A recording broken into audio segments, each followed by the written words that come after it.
करने से पहले तुम लोग से कुछ पूछूं? Yes sir. वो क्या है जो बहुत तेजी से फैल रहा है? गरीबी। आए हाय, गरीबी माँ शेखर टुनाइट। हाँ, खरबूजे को देखकर खरबूजा रंग बदल रहा है। तुम? खांसी? नो। सर्दी। नहीं। वायरल। नो। सर मैं तो बहरा हूँ। यानी कि सिस्टम हो। तुम? कोविड। कोविड तुम्हारे मुंह में कीड़े, तुम्हारे मुंह में धूल। नहीं नहीं भाई, सोचो। सर कोई हिंट दीजिए। अरे जो मतलब कैसे समझा, यहाँ से जो वहां जा रहा है। सर राघव चड्ढा। नहीं नहीं, वो तो जा चुका है मेरे दोस्त। अभी जो जा रहा है। Sir cockroach. Cockroach, that's right, cockroach. Cockroach cockroach. तुम्हें पता है कि कॉकरोचेस ने अपनी एक पार्टी बना ली है? कॉकरोच जनता पार्टी। यस, पता है उसके कितने मिलियन फॉलोअर्स हैं? 20 मिलियन। अब 21 हो गए हैं भाई, वो इतनी तेजी से फैल रहे हैं। सर कहीं आप वो पार्टी ज्वाइन करने की तो सोच रहे हैं? अबे दिमाग तो नहीं खराब हो गया है? हम न कांग्रेसी, न सपाई, न भाजपाई, न किसी के हाथ की कठपुतली, न किसी के हाथ में उड़ने वाली कोई काइट है। हम तो बस शेखर टुनाइट है।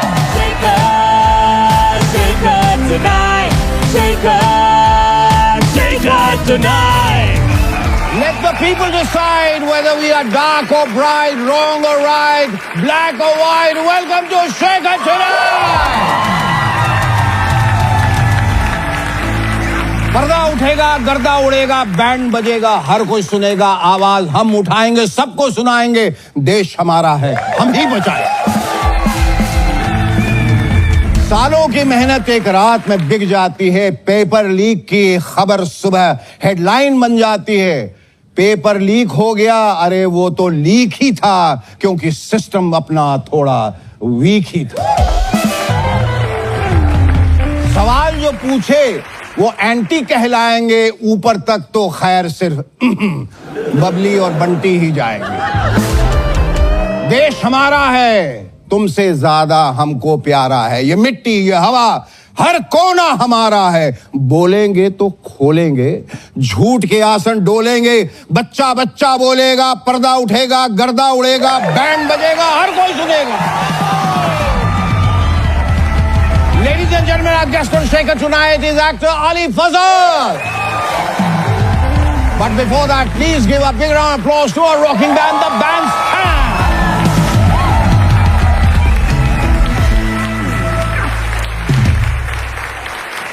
पिछले दिनों भारत के बेरोजगार युवाओं को कॉकरोच कहा गया, जिस पर देश के युवा काफी नाराज हुए। वैसे देखा जाए तो हम सब कॉकरोच ही तो हैं।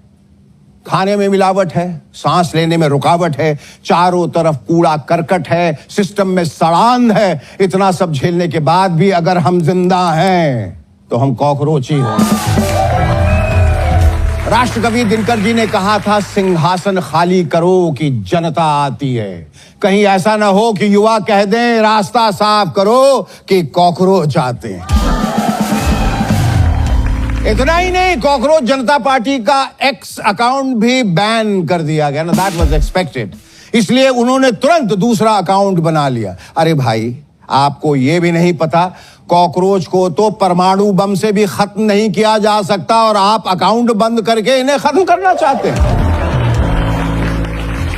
पिछले दिनों भारत के मुख्य न्यायाधीश ने युवाओं को कॉकरोच कह दिया, राहुल गांधी ने प्रधानमंत्री और गृह मंत्री को गद्दार कह दिया, और बीजेपी ने राहुल गांधी को पाकिस्तानी कह दिया, और किसी का कुछ नहीं बिगड़ा।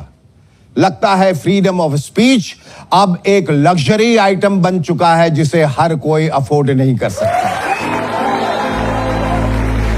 पिछले दिनों मोदी जी ने इटालियन प्राइम मिनिस्टर को मेलोडी खिलाई। Let's have some melody.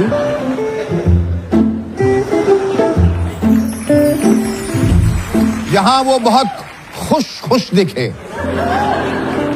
वैसे ये पहली बार है कि मोदी जी किसी इटालियन महिला के साथ इतने सहज नजर आए। इस पर एक सीनियर कांग्रेसी ने नाराज होकर कहा, मोदी जी, एक इटालियन महिला यहां भी तो है, उन्हें कैसे भूल गए आप? सच पूछें तो मैं इस लायक नहीं हूं कि इस पर कोई टीका टिप्पणी कर सकूं। अलबत्ता मुझे लगता है कि अगर हमारे पूर्व प्रधानमंत्री आदरणीय अटल जी होते तो शायद उनकी प्रतिक्रिया कुछ यूं होती, गैरों पे करम, अपनों पे सितम, सिर्फ मेलनी को मेलेडी खिलाना, औरों को इतना तरसाना, मोदी ये अच्छी बात नहीं।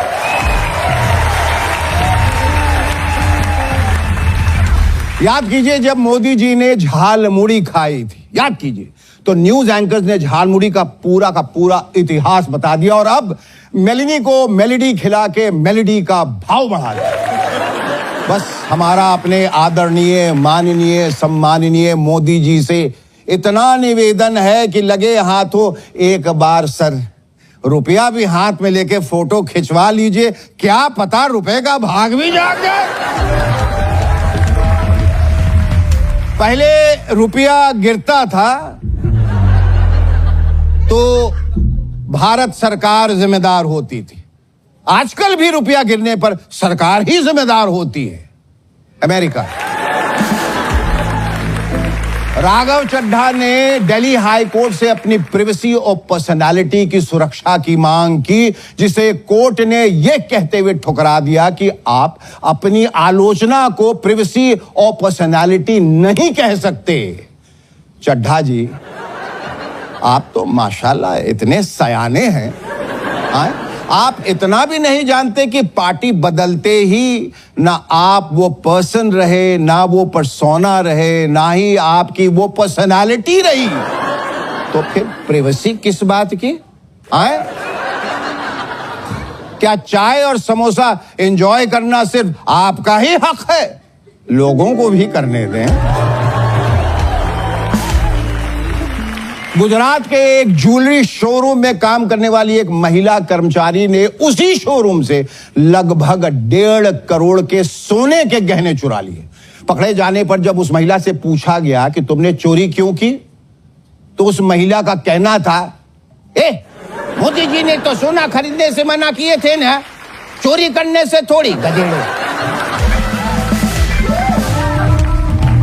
पिछले दिनों नॉर्वे में जब वहां के एक पत्रकार ने मोदी जी से एक सवाल पूछा तो मोदी जी ने उसका कोई जवाब ही नहीं दिया।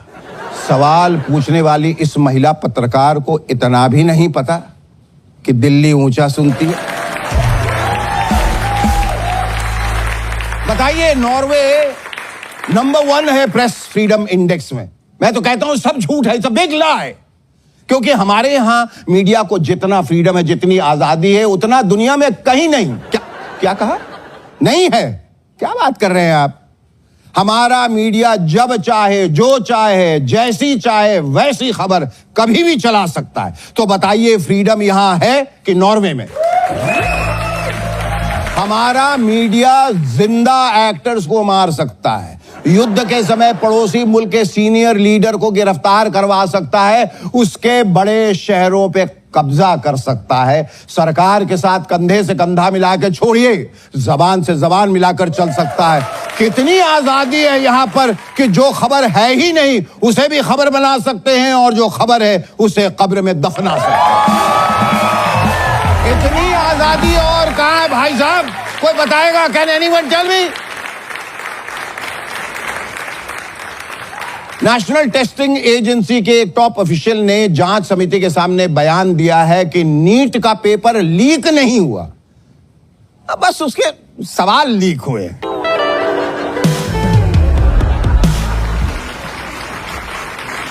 भाई, ये तो वही बात हुई कि सर्जरी के बाद डॉक्टर कहे मरीज मरा कहां है, बस उसकी सांसें बंद है। या फिर अमेरिका बोले हमने ईरान पे हमला कहां किया है, बस 2-4 हजार बॉम्ब्स ही तो गिराए हैं। या फिर सरकार कहे रुपया कहां गिरा, ये तो कमबख्त डॉलर बढ़ गया। आजकल टीवी देखिए तो समझ में नहीं आता कि इंटरनेशनल न्यूज देख रहे हैं या फिर सास बहू का कोई नेवर एंडिंग सीरियल देख रहे हैं। खासकर ये अमेरिका और ईरान का महायुद्ध। सोचिए, इस सीरियल की बड़ी सास कौन है? अमेरिका।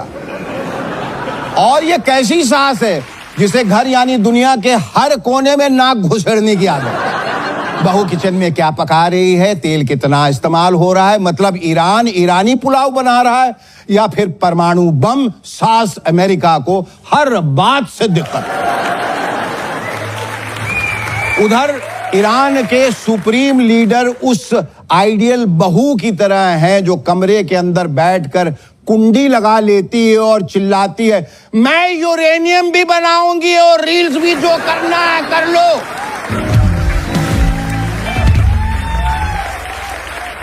और जैसे हर सीरियल में एक चुगलखोर ननद होती है, वैसे ही यहां इजराइल है, चुगलखोर ननद। जैसे ही ईरान अपनी छत पर कपड़े सुखाने मतलब मिसाइल टेस्ट करने जाता है, इजराइल तुरंत अमेरिका के पास जाकर कान भरता है, मम्मी मम्मी देखो, छोटी बहू फिर से काला जादू यानी न्यूक्लियर प्रोग्राम कर रही है, इसकी खबर लो।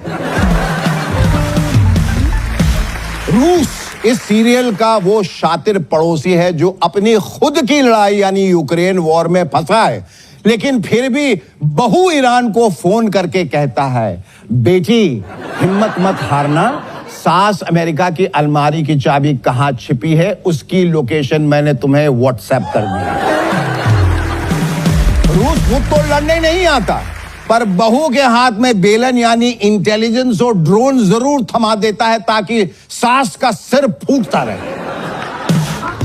चीन इस घर की वो मौका परस्त कमजर्फ कमीनी जेठानी है जो लड़ाई में कभी गला नहीं